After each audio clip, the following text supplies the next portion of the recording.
I've always been a pretty anti-soundbar kind of guy, never really understanding why anyone in the right mind would get one instead of a more traditional speaker and subwoofer setup.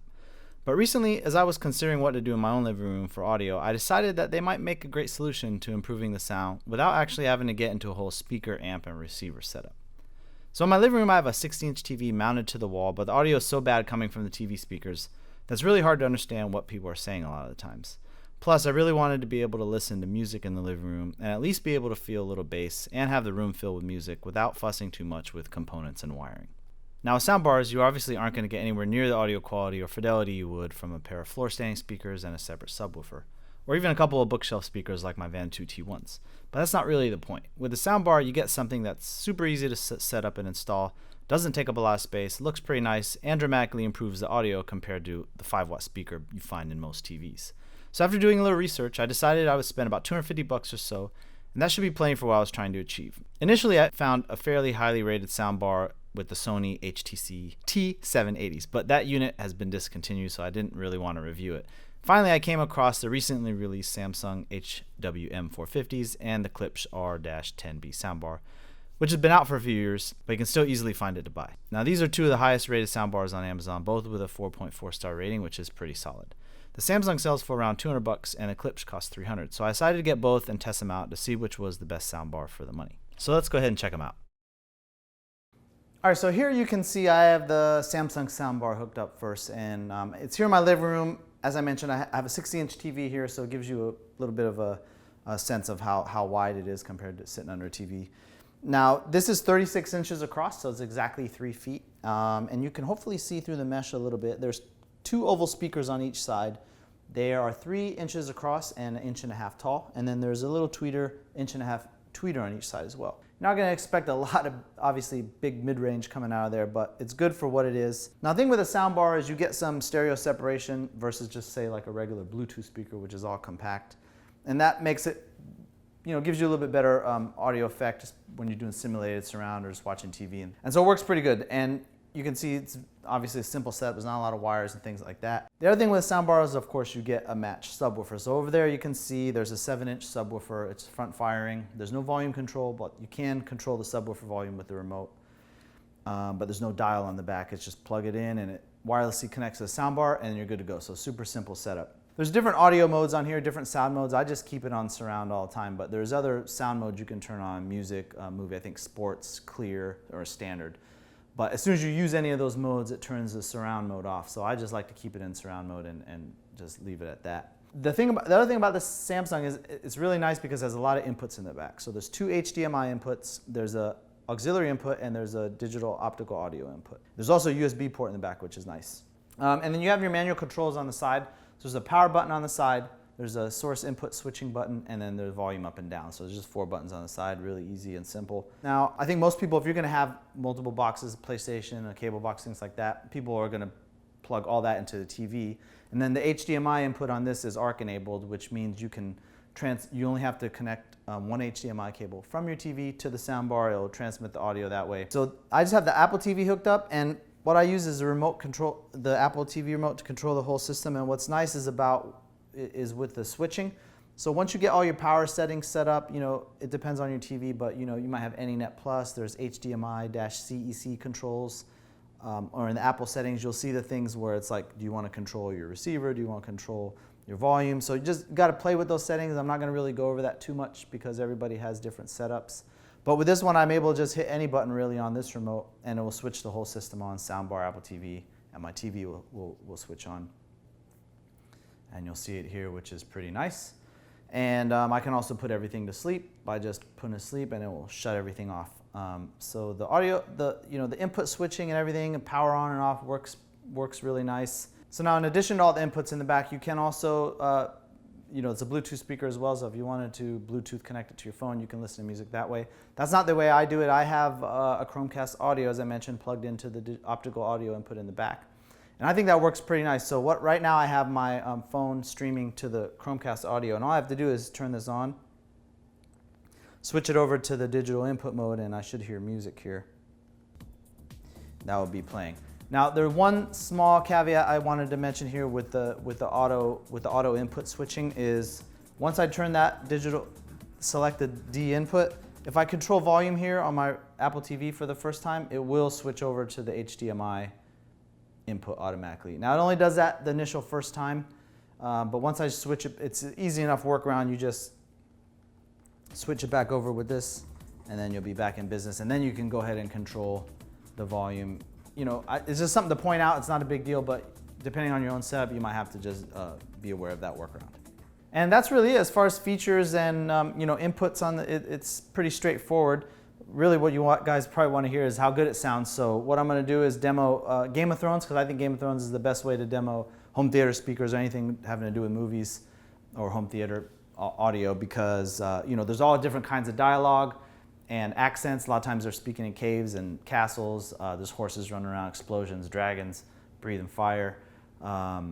And there's, of course, really good musical scores in there as well. So it gives you a really good range of different sounds to test out your audio equipment. You know, make your own judgments on what you think it sounds like. Just remember, I'm just recording through a microphone, so it's all going to be relative, but hopefully it gives you a sense of what it sounds like just using the regular TV, which I'll demo for you, the regular TV speakers, and then compare it to the Klipsch. So let's check it out.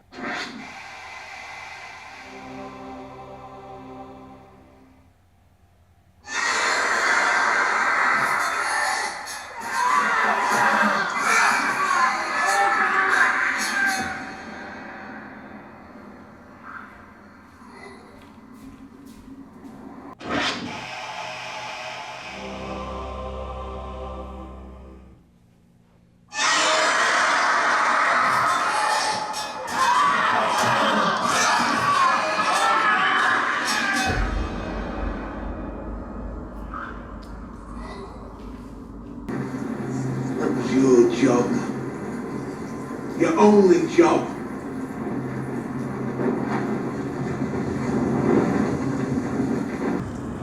That was your job. Your only job.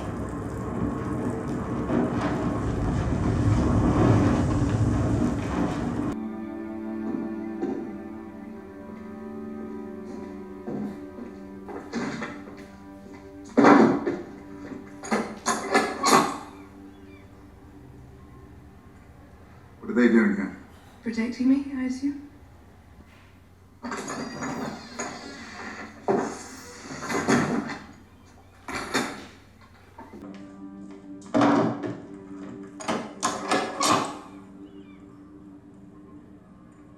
What are they doing here?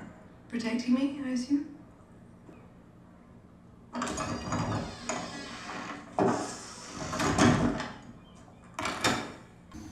We opened the control room to the public when I was 10. Got on my bike. Just about broke my chain to get there. Heard the sirens, saw the planes open spill gates, miracle of modern engineering. I got back home, my dad was ready to beat me. I had forgotten my chores. Managed to talk my way out of it by sheer enthusiasm for science. He sounds like he was a reasonable man. I learned to the public when I was 10. Got on my bike. Just about broke my chain to get there. Heard the sirens. Saw the planes open spill gates. Miracle of modern engineering. I got back home, my dad was ready to beat me. I had forgotten my chores. Managed to talk my way out of it by sheer enthusiasm for science. He sounds like he was a reasonable man.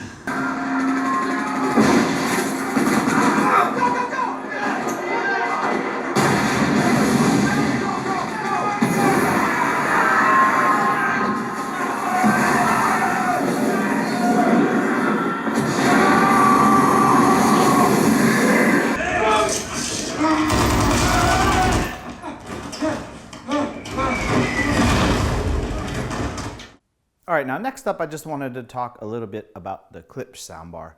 So you can see it here. This is the Klipsch.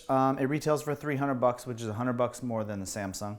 And the subwoofer that matches with it is down there. Now the Klipsch is, you know, if you know about Klipsch, they're a speaker company. So compared to Samsung, who makes all kinds of electronics, I have to admit that I had a little bit higher expectations when it comes to the Klipsch. You know, just based on that, just based on their background and the fact that it was $100 more. And you can see the size difference. It's a pretty big difference here. So here's the Samsung bar. You see it in the front. The Klipsch is about 4 inches longer. And you can see it's just a lot bigger overall. Now the Klipsch soundbar has two 3-inch drivers in it, whereas the Samsung had 3-inch, but they're elliptical. The Klipsch are circular, so there's more surface area, so you should get a little bit more, slightly more boost in the mid-range, you know. And then there's 1-inch horn tweeters in here, which is what it uses. The subwoofer pairs wirelessly with it as well. The subwoofer is an 8-inch subwoofer versus Samsung 7-inch. But I would say that the Klipsch subwoofer is a lot more serious. It's way heavier. It's 25 or 26 pounds. I'll show you here on the scale. Versus Samsung was only about 14. And the Samsung really just feels like a toy. Also, there's a gain dial, gain control on the back of the sub, so you can manually adjust it real quick if you want on the fly, which is pretty nice. Now, the thing about the Klipsch is it's been out for a few years, so it's a little bit behind in terms of inputs. Really, you don't get any HDMI inputs. You just get the RCA left and right inputs, and then optical audio input. And that's really it. So you can only switch between 2 inputs there. So if you're going to be running multiple devices on it, you're going to want to use your TV to switch, and then you'll have to run an audio cable from your TV out, your output sound on your TV into the Klipsch bar. So it's a little bit inconvenient because with HDMI, you don't get any on-screen display as well. There's no LED indicator on here or anything like that to tell you what input you're on or to tell your volume levels, which to me is, it's not really ideal. I'll just go over some of the buttons you have on the front here, which is the input switching button. You have your volume up and down, and then you have your mute button on there as well. And, this is Bluetooth enabled as well, so if you're going to be connecting it to your phone or whatever, you can do Bluetooth. Like I said, I don't really do that for my audio.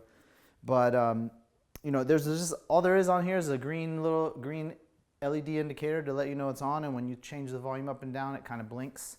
And that's only real feedback you get. And then there's a white LED on this side that turns on if you put it in its 3D mode, which is like just your simulated surround, which is what I put it on, and it sounds better that way overall. But we'll get to the audio test in just a second. So I want to mention a couple other things is about the subwoofer. Like I said, it just plays a lot lower, a lot deeper, and overall the system, as you would probably expect, it does get a whole lot louder than the Samsung. But if you notice, I had put the speakers on this, this is Charlie Munger's Almanac, if you're curious about it, great book. I put it up here to raise the speakers off this wood surface, because when I was listening to movies and stuff, you could really hear it bouncing off the wood. And ideally, I'm gonna get it mounted, because you want to mount these underneath your TV. And I didn't have time to really mount it yet, so I put it on the book to get it elevated, and it sounded a good amount better than, sounded a little less cold bouncing off the wood. So I would suggest you mount it on the wall if you're gonna get one of these. That's what I intend to do. I'm going to come back and mention to you about the differences, what I found between the two. I'm going to try to give you the audio demo here, and just keep in mind again, just doing it through the microphone, it's probably going to be pretty hard to pick up the difference between the two, but I'm going to do it anyway to hopefully give you a sense of the difference. But after that, I'm going to just come back and let you know really what I thought was the difference in the two, just listening to myself here in real life. So hopefully that helps you a little bit more. But let's go ahead and check out the audio.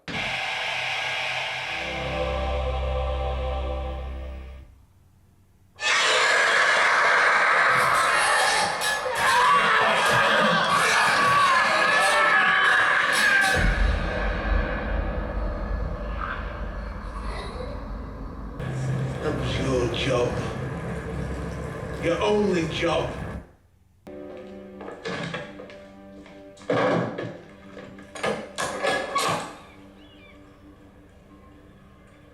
What are they doing here? Protecting me, I assume?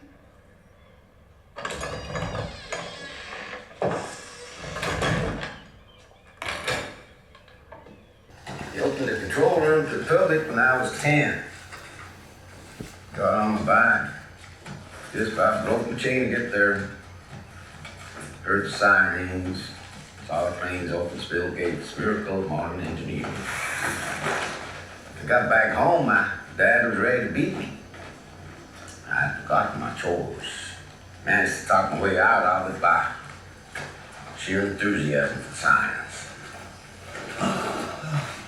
He sounds like he was a reasonable man.